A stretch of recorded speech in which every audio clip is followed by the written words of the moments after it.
গল্প লালু আর তার অদ্ভুত দাঁতটি। একটা ছোট্ট গ্রামে বাস করত লালু নামের এক ছেলেটি।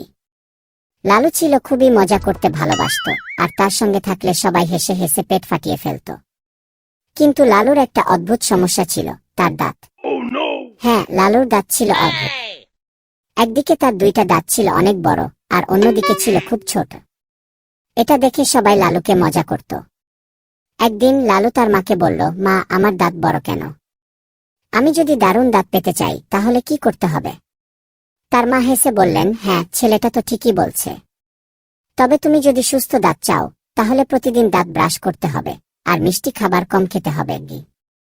লালু বলল, তাহলে আমি তো ব্রাশও করি আর মিষ্টিও কম খাই, কিন্তু দাঁত কি কখনো বড় হবে?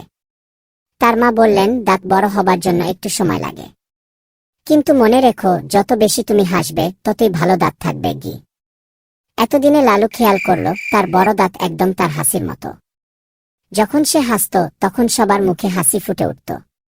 আর একদিন গ্রামে এক মজার উৎসব হয়েছিল।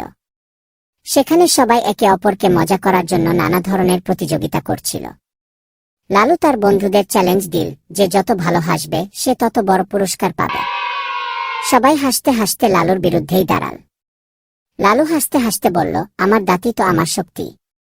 দেখো, আমি হাসলে সবাই হেসে উঠবে। প্রতিযোগিতার পর সবাই লালুকে সেরা হাসি হিসেবে পুরস্কৃত করল।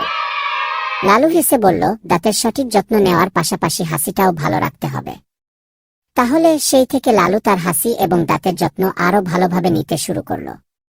সে জানল হাসি আর ভালো দাঁতই তাকে সবার মধ্যে জনপ্রিয় করে তুলবে। শিক্ষা: এই গল্পটি আমাদের শেখায় যে হাসি এবং ভালো দাঁতের যত্ন খুবই গুরুত্বপূর্ণ।